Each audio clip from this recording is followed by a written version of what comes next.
Aid 101. So on today's financial aid episode, we are going to be talking about financial aid for undocumented students. Now, this topic is very dear and close to my heart because I myself was an undocumented student. I was undocumented in the United States for 10 years before I was able to go through that naturalization process and eventually become an American citizen.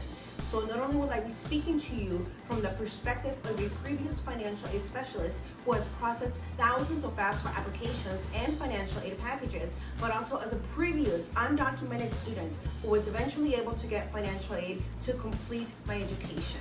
So I hope that if you are an undocumented student who has not applied for financial aid, I hope that this video inspires you and it gives you a starting platform to know where to look and the right questions to ask while navigating all of the financial aid that's available for undocumented students. Now, when I was an undocumented student as a graduating senior in high school, there was not a lot of financial aid available. In fact, I remember going through several colleges and universities and just asking what type of help there was for a student like me. I remember getting the door slammed in my face multiple times. I remember one particular representative from one university that I will not name actually say to me, "We don't accept illegals in our university." So even the vocabulary has progressed. We now have the politically correct terms to respectfully address undocumented students. So let's start the video with giving a proper definition of undocumented student. So when I say undocumented student, this is the definition that I'm referring to. So if a student came to the United States without proper inspection or without the complete documentation, they would be considered undocumented.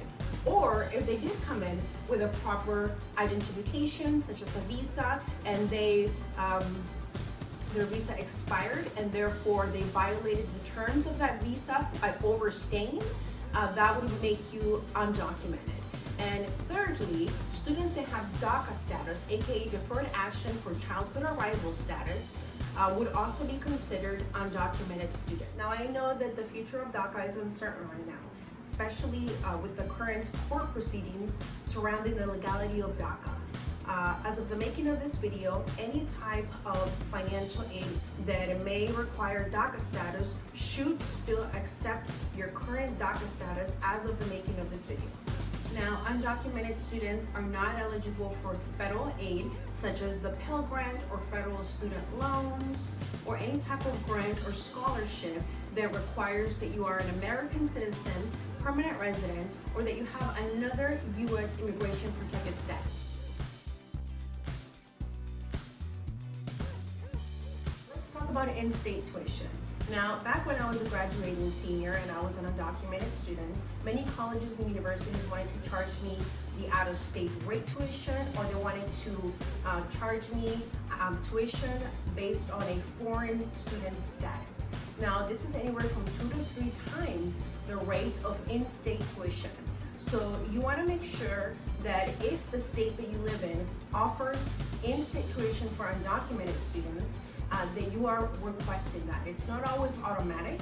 There's typically an admission specialist or a residency specialist, and most colleges and universities that offer in-state tuition for undocumented students have some sort of questionnaire in order to determine whether you qualify for in-state tuition or not. Now, each state that offers in-state tuition for undocumented students has varying state laws with different requirements. But the norm seems to be that they want you to be a high school diploma or GED recipient in their state, and they want you to have lived in their state either anywhere from 12 months to 3 years prior to or after completing your degree. And they want that typically to be consecutive. Now, they may ask you for additional documentation in order to assess your in-state eligibility via state law. So some of the things they may ask you to do is sign an affidavit saying that you did graduate high school or completed your GED in that state, and that you will apply for American citizenship or permanent resident when you are able, not be shared with Department of Homeland Security nor with anybody outside of your college, university, or institution of higher learning. They may also ask that you provide documentation showing that you have been living in that state for a minimum of 12 months or 3 years, whatever the requirement is. They may want to see like a cell phone bill or your car registration or your bank statement, something that shows that you have maintained residence in that state. It's not necessarily automatic. In fact, you may automatically be charged out-of-state tuition or charged international student rates just for the mere fact that you are an undocumented student. So please approach your admissions counselor or your residency expert at your college or university or institution of higher learning and tell them that you want to make sure that you are being considered for in-state tuition as an undocumented student. Now, you can always request to speak privately. You can also call over the phone. I know a lot of colleges and universities are doing Zoom calls, so that way you don't feel so exposed, because speaking about somebody's immigration status can be a very sensitive and private topic. So please don't feel like you can't request for privacy when discussing your immigration status. Most colleges and universities should be able to give you the privacy and the respect that you need in order to feel comfortable discussing your immigration status in the United States. Now, some states offer state educational grants for students who are undocumented. So just a kind reminder that grants is money you don't have to pay back. So when you apply for the FAFSA, you're applying for the Pell Grant, which is a federal grant for higher education, and you're also applying for state grant money for higher education. Some states will allow you to apply for state grants to complete your higher education. And I will include a link in the description section down below where you can see if your state offers any state financial aid for college, university, or institution of higher learning. Now, some states may have their own separate application and deadlines for applying for any state aid for higher education. So make sure that you're aware of those deadlines, make sure that you know when to apply, and make sure that you have all documents required ready to go. Now, federal work study is the opportunity for eligible students to work for their college or university or even outside of their school and get additional financial aid in exchange for worked hours. So there's different stipulations. Typically there's a maximum number of hours that you can work, and there's a typical rate that you can earn per hour, and it's just additional aid while you're going to school. It's also a good way to gain experience while you're studying via job opportunities, and it's also a good way to make connections and meet people. Now, undocumented students are not eligible for federal work study, but they may be eligible for state work study. So state work study is the same program, but it's funded via the state money as opposed to federal money. So if your state allows for undocumented students to be involved in the work study program, make sure that you're taking advantage of that opportunity. Now, typically you do have to indicate in some sort of application or some sort of written statement that you want to be considered for state work study. Next, I want to talk about in-house scholarships.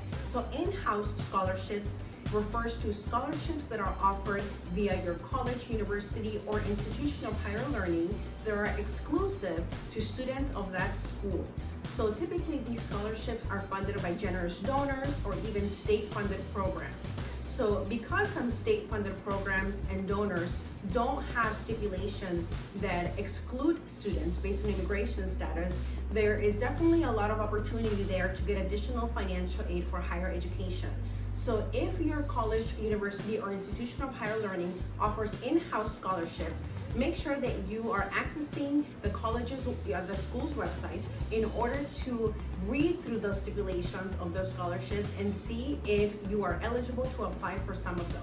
So next I want to talk about in-house grants. So in-house grants refers to free money via your college, university, or institution of higher learning that is offered to students based on merit, based on financial need, or based on your particular program of study. Now, a lot of times, these types of grants don't exclude based on immigration status, but that depends on the state and the political climate of that state that you are attending school at. Now, typically these are very competitive, So you want to make sure that you are applying early, make sure that you're aware of the deadlines, make sure that you know how to access the application as soon as it opens up, so that you can be one of the first people considered for this type of benefit. And also, please make sure that you're speaking to your academic advisor and asking them if there's any type of additional financial aid based on your program of study. And finally, I want to talk about some scholarships at the national level for undocumented students. So there are many types of scholarships out there. I've included some in the description section down below, as well as 1 or 2 search engines that I thought were really good to start with, because they don't necessarily require a sign up for you to first see what scholarships are out there. So a lot of search engines require that you sign up before they even let you see the scholarships. So I included 1 or 2 in the description section that don't do that. Additionally, there's a great article that I included where you can find a list of 50 scholarships for undocumented students. So you want to filter through those and see which ones you may qualify for. The deadlines for some of these have already passed, but also the deadline for a lot of these has not passed yet. So make sure that you're taking advantage of these opportunities. All of these should not exclude undocumented students, but they may require that you have a specific status such as DACA. Now, if you are an undocumented student, and even more so if your state does not offer any types of scholarships or any types of state grants for higher education, applying for scholarships should be your part-time or full-time job right now. There are also state-specific scholarships out there, but there's just way too many to go through in this video. So my advice to you in searching for state-specific scholarships for undocumented students is to go to your school's website and get very familiarized with the scholarship section of their webpage. Now, a lot of times there will be a scholarship expert or even the director of your financial aid office that will take the time to go through these scholarships to make sure they are reputable ones. They will not put a non-reputable scholarship on their college website, because that would just make them look bad. So looking at your school's website for scholarships is a great way to start your scholarship search. Make sure that you're reading through those descriptions, through those deadlines, set timers on your phone so that when those scholarships open up, you're one of the first to apply. So that's it on today's video on financial aid for undocumented students. And I just want to wrap up this video by saying that you are worthy, you are capable, you can get financial aid for higher education, you can reach your academic goals, you can reach your professional goals, and you will change the trajectory of your life. You can change the future of your family for generations to come, and you can also give your children that generational transformative asset by achieving your academic and professional goals. So get out there and go get it. And if you have any questions, I'm here to help you along the way. Thank you so much for watching, and I'll see you on the next one.